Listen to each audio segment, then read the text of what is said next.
Energy has been in the minds of Connecticut residents for years. With the highest overall energy costs in the nation, it's no wonder that many residents were concerned when working from home sent home energy use through the roof. Now, just 1 week after Tropical Storm Isaias wreaked havoc throughout Connecticut, cutting power across the state, we are bringing on Chris Ramm, the General Manager of Titan Energy, to talk about energy programs and alternative energy sources, and the towns that have already put them into practice. We'd like to thank our new premier sponsor at Digital Back Office Palo Alto Networks. Check them out at digitalbackoffice.com or paloaltonetworks.com, as well as our sponsors at Gateway and Housatonic Community Colleges. The Municipal Voice is the Connecticut Conference of Municipalities podcast in collaboration with WNHH LP 103.5 FM. I'm your host, Matt Ford. As always, be sure to give us a like and let us know what you're thinking in the comments below. CCM's Municipal Voice podcast continues to present a key forum on important state-local issues. The views expressed do not necessarily reflect the consensus views of CCM or a member municipal leader. Chris, thanks for being here today. Appreciate the opportunity to talk with you for sure. So for those that are unfamiliar with your company, Titan Energy is an energy procurement firm. Can you tell us what energy procurement means? Sure. Yeah, I'll be glad to. Titan's an independent retail electricity and natural gas procurement firm. Independent, what that really means is that we're supplier neutral. We're focused on the client. We have a number of supply options that we utilize and use, but we are supplier neutral. So you don't work for UI, you don't work for CL&P or the gas company. You're your own separate thing. We're proud to call ourselves an energy consultant to our client base, which is significant from coast to coast, actually. And obviously, we're a Connecticut-based company, so a lot of our business here in Connecticut, but we are independent. And so we bring that kind of value to our client base. And, we provide the most value to our clients by delivering and then locking in the most competitive rates from a variety of different nationwide supply options. Okay. And we have a process that we drive that pricing process through. And that, drives that process through all those different supply options and delivers the most competitive rate to our clients. And so this procurement focus is also coupled with a growing ability that we have to deliver, an overall comprehensive energy strategy to our client base. That includes things like on-site generation, solar and cogen, includes turnkey energy efficiency initiatives, includes data management and dashboarding, EV charging stations, and demand response. So we're effectively become, although the procurement process is our cornerstone, and has been since about 2001, almost 20 years now. Okay. We've developed a number of other very energy concentric mechanisms to help build a strategy for our client base, but we are independent for sure. Excellent. So you mentioned that you work with a lot of Connecticut businesses, but you also work with Connecticut towns and cities, also organizations in education, healthcare, stuff like that. What similarities are there between municipal energy buying and, for instance, healthcare energy? Sure. Yeah. Well, across our client base, everybody wants to drive the most value from their energy spend. If you look at a lot of folks, whether it be towns, municipalities, private industry, healthcare, the energy spend budget, the line items that they have are significant. They chew up a lot of their overall budget dollars. So whether it be municipalities or healthcare, finding ways to match smart electricity and natural gas procurement processes, at the same time implementing other measures, whether it be efficiency. Simply put, there's an old saying that, the best way to cut your energy spend is just use less of it. So if you have a smart procurement process, you're implementing turnkey efficiency programs, and then maybe in some ways taking on some control of your own through on-site generation, and then truly being able to understand what that building or that facility that you're working in is doing from an energy perspective. How much is it using? What's the effect on carbon footprint? Making sure that your energy bills are correct, the data management piece of it. All those things you can do, but those are important whether or not you're a town or municipality, a school system, or whether you're a healthcare facility or frankly a manufacturing facility. You're trying to drive the most value out of that spend on the energy side of things. So it's procurement, it's efficiency, it's on-site generation, it's all those things mesh into a really potent strategy on the energy side of things. And what do you see that makes the needs of towns and cities different than those other kind of businesses? Yeah, I think the leadership of any town or municipality or city or school system, they have two things they're at a 30,000 foot level they're probably focused on from an energy perspective. One is they have some some stated sustainability goals, clean energy and reducing the effect on the carbon footprint and so forth. So they have sustainability initiatives they're trying to focus on. Yeah. Some of that includes just using less. And of course, the other thing that they have a real responsibility to is reducing their operating costs to their taxpayers, where they reside. So I think it's if I were to look at it broadly, I'd say it's sustainability responsibilities and then cost and operational cost reduction responsibilities as well. I think the town has to focus on both those things if they're really going to be responsible. Now, there's been a lot of talk recently about volatility in the marketplace for energy. And Connecticut has certainly felt that in recent months with some price hikes and controversy over that. What causes volatility, and how can you help mitigate that? Yeah, good question. I think everybody by this point is familiar with the whole role of deregulation in Connecticut. There are a number of states across the country that deregulated both in natural gas and electricity. Connecticut happens to be deregulated in both. And what that really means is the customer has a choice of where to get their supply of either electricity or natural gas. They don't have a choice of where how that gas or how that electricity is going to be delivered to their site.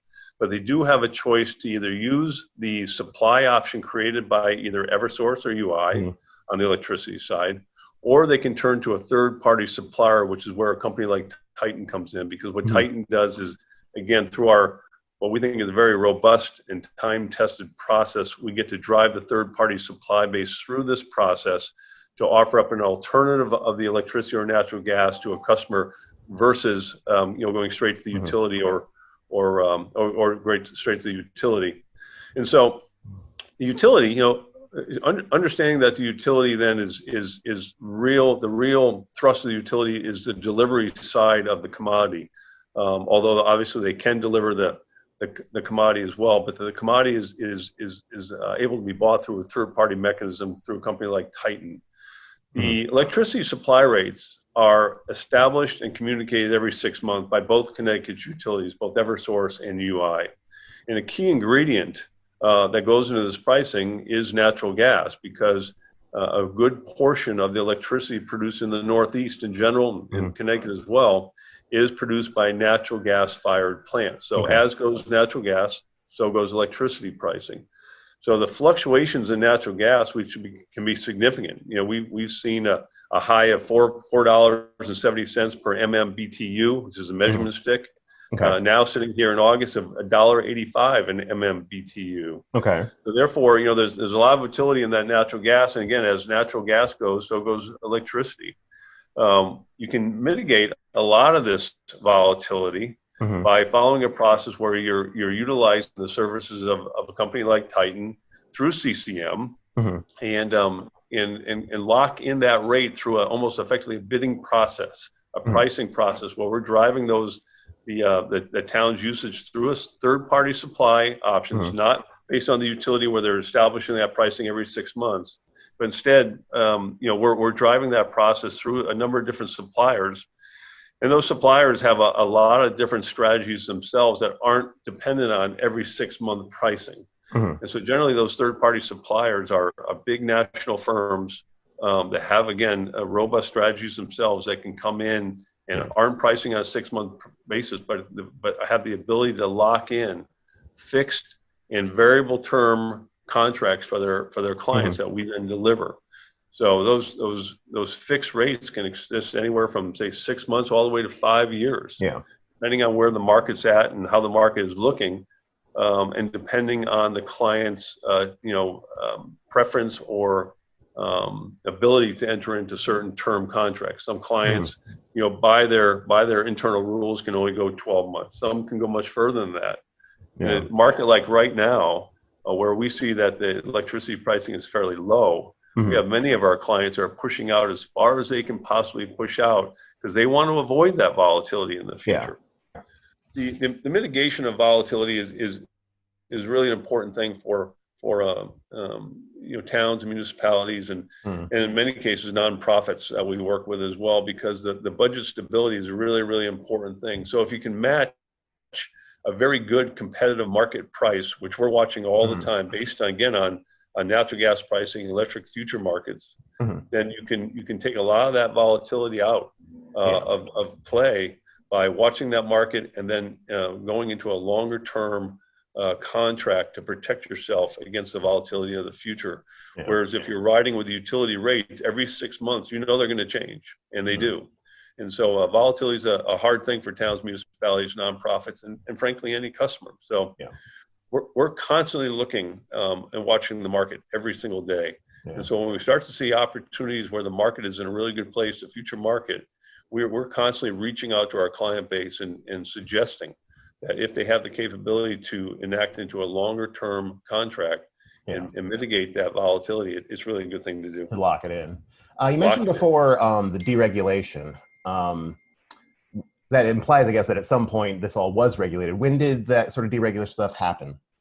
It was a little bit different for electricity and natural gas. They came about being deregulated at different times, but it was in the early 2000s. So so that's sort of what precipitated the start of Titan Energy in a lot of ways, because you said you guys started doing this around 2000, 2001?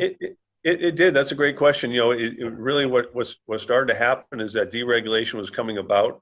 The two original founders of Titan Energy back in 2001 came from the natural gas industry. They worked for the utility here in Connecticut Natural Gas.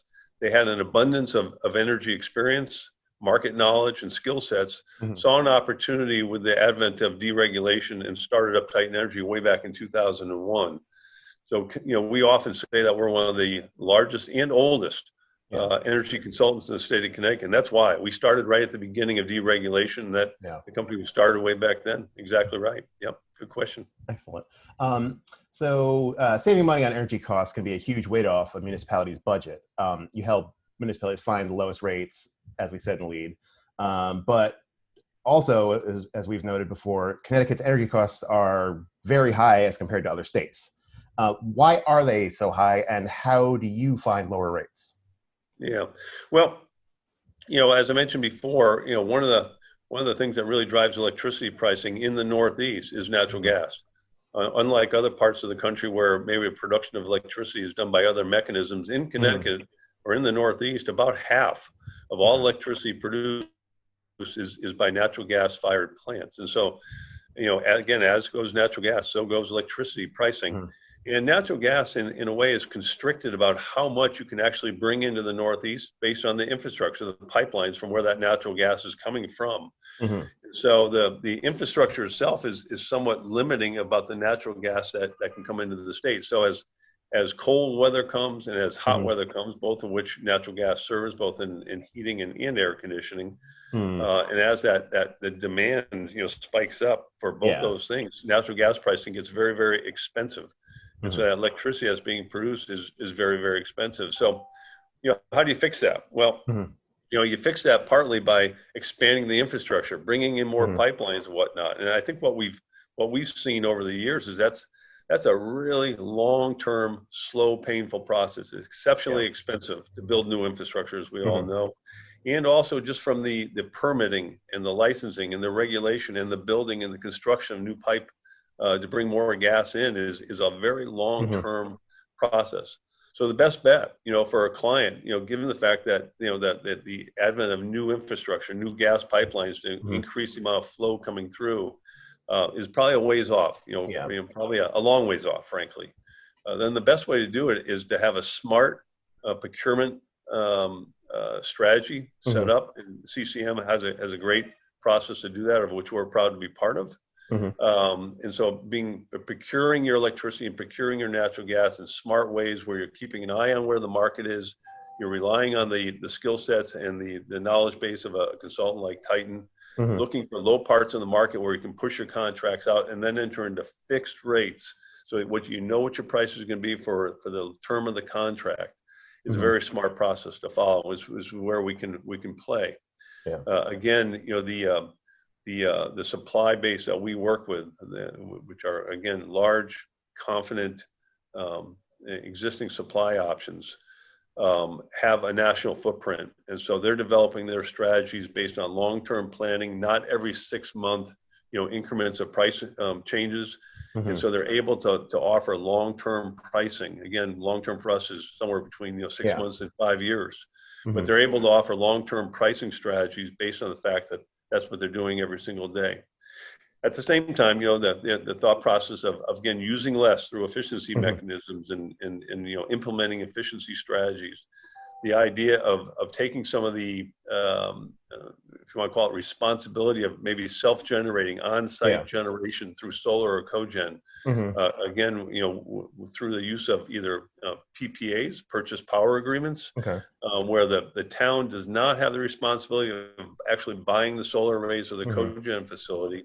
Instead, they've agreed to buy the production from those two assets, either solar or cogen, on a fixed rate for a long-term period, 20 years in some cases, or 25 years. A fixed rate that's significantly lower than what the utility rate will be is another mechanism. So efficiency, on-site generation, smart procurement, and then again, the data management of a specific building, really understanding what's going on inside that building in terms of usage and costs are ways to mitigate the fact that we live in a very high electricity or utility area in the Northeast. There's no getting around that, and there won't be any getting around that for quite some time, unfortunately.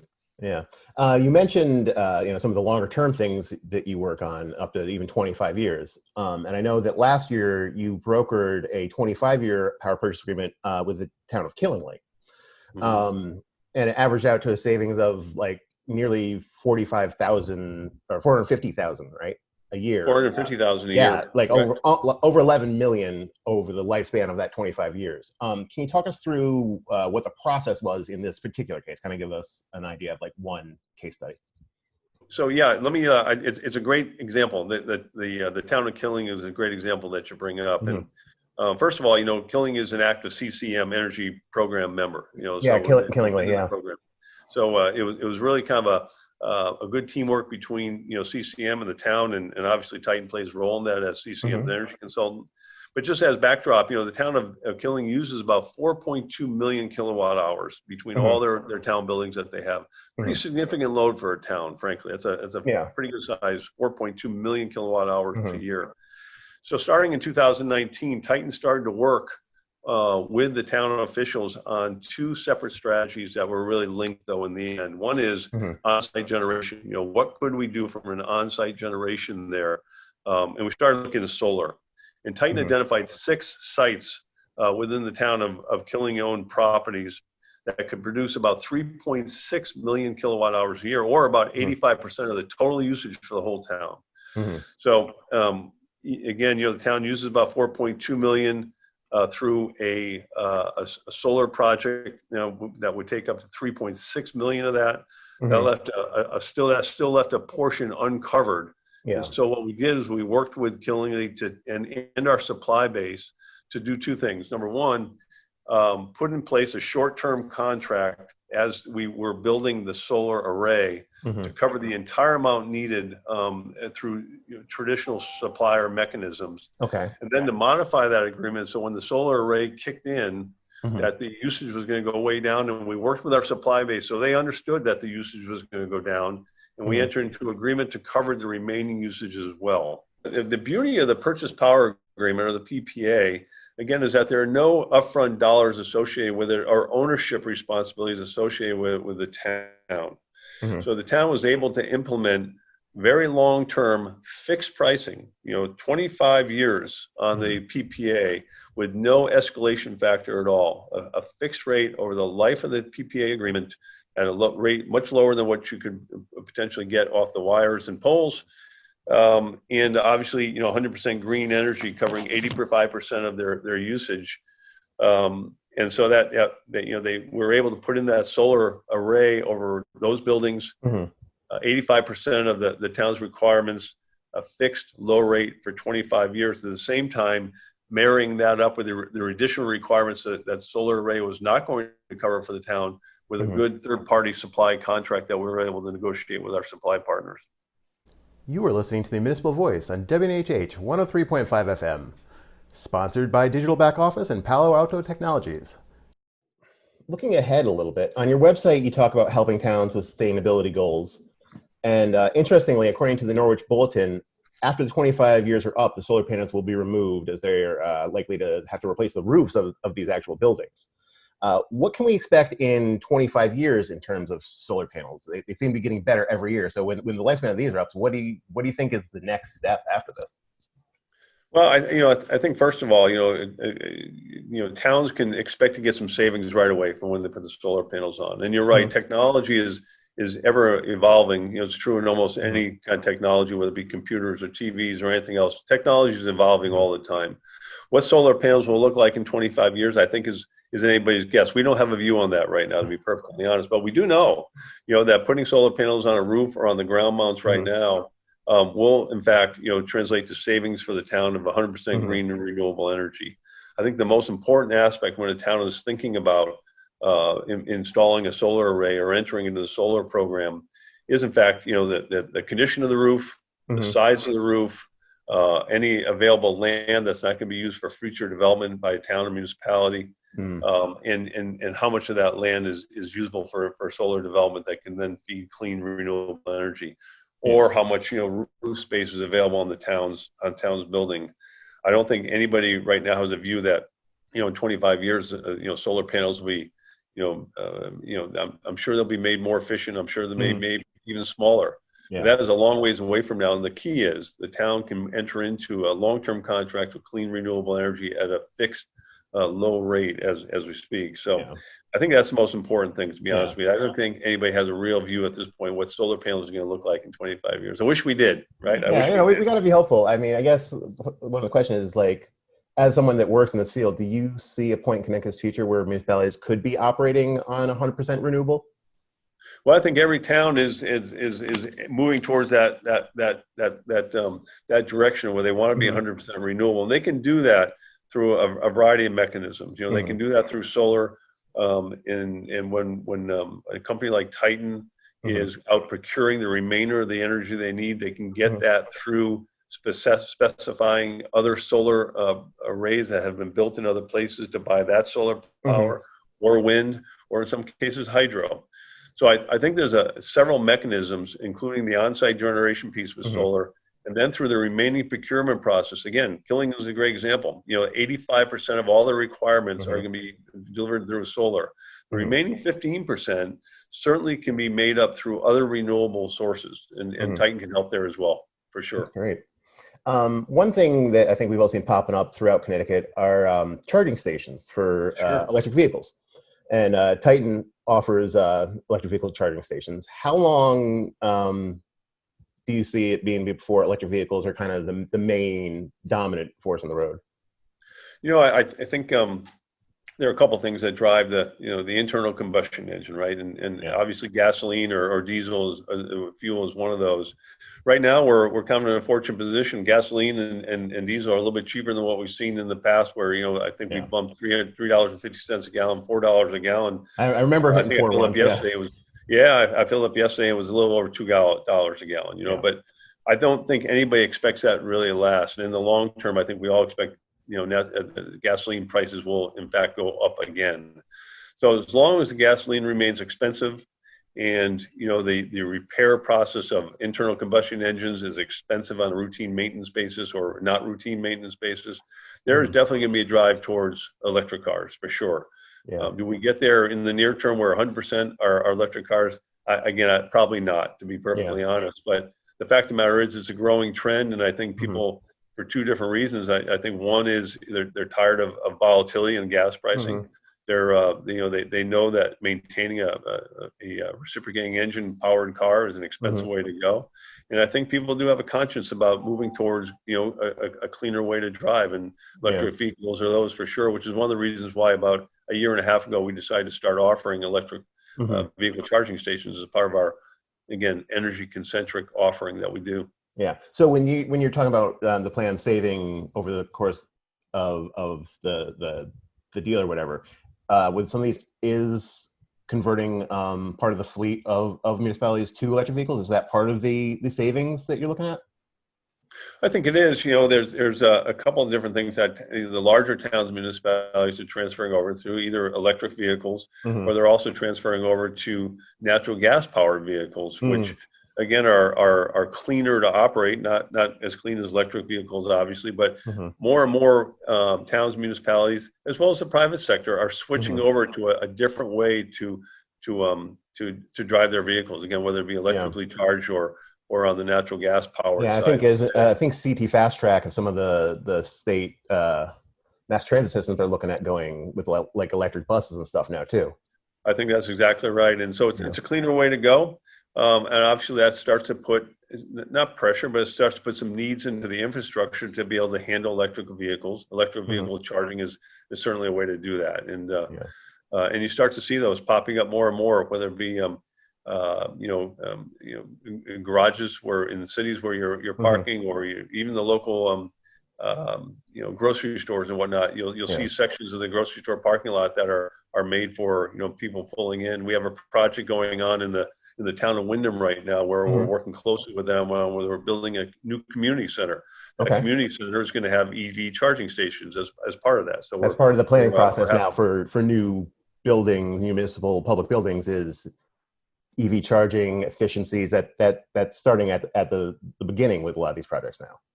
It really is, whether they're new projects like this one in Windham I just mentioned, the community center, or existing buildings where obviously you can adapt an EV charging station area for those buildings as well. So certainly something that you're going to see more and more of it as time goes on. And I did want to mention one other thing about the solar portion of what a lot of towns, municipalities are looking at. And when they do enter into a PPA, a purchase power agreement, there's some things that are associated with that are really pluses for the town. One of those is obviously there's no cash that's required to build that solar array. The ownership of that solar array, even though it's on a town building or a town piece of property, is actually owned by somebody else.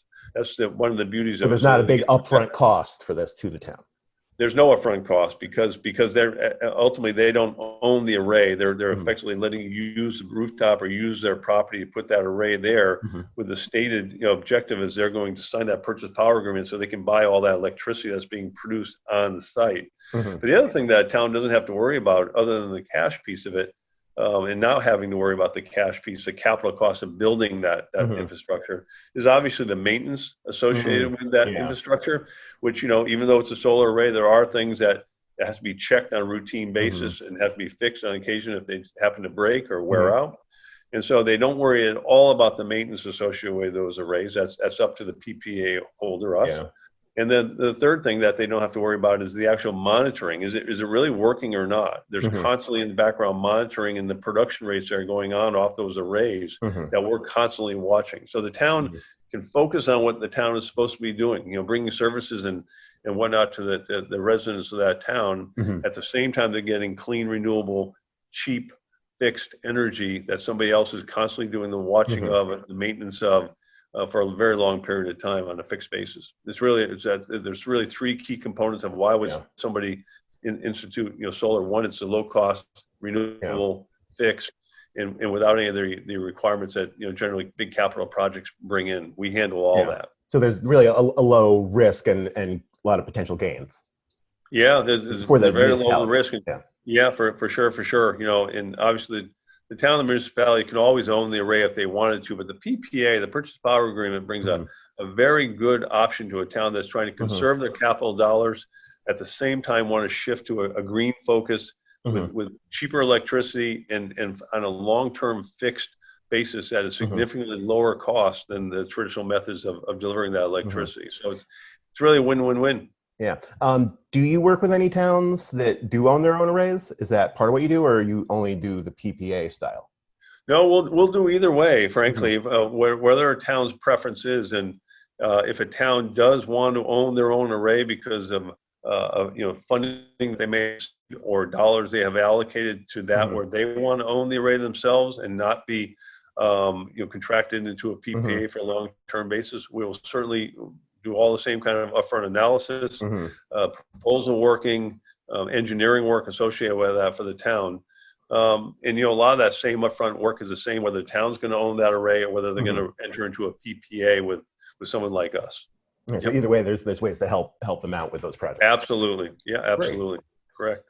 Well, Chris, thanks for talking with us today about all this. It's fascinating stuff. And, as technology progresses in the future, I'm sure we'll be talking again about the newest, things going on. Well, we're proud to be part of the CCM team, as the energy consultant there, and we're proud to be a Connecticut-based, for almost 20 years now, energy consultant. So we really appreciate the time this morning as well. Thanks very much. 20 years makes you some of the original people in your field in this particular line of work, right? Yeah, the one of our co-founders is of the company is still very active with us, and we brought in a very good, young, aggressive workforce that really developed their skill sets very, very well. And so it's a great little company. We're based right here in downtown Hartford, so we're Connecticut based. We're proud of that. Excellent. Thanks so much for talking with us today. Thank you very much. We'd like to thank our guest, Chris Ramm of Titan Energy. Thanks to our premier sponsors, Digital Back Office Palo Alto Networks, who you can check out at digitalbackoffice.com or paloaltonetworks.com.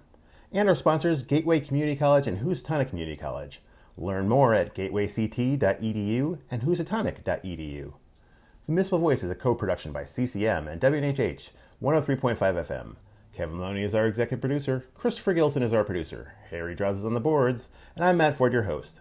Be sure to check out our Facebook page and give us a like, and watch out for our CCM chat series on our YouTube page.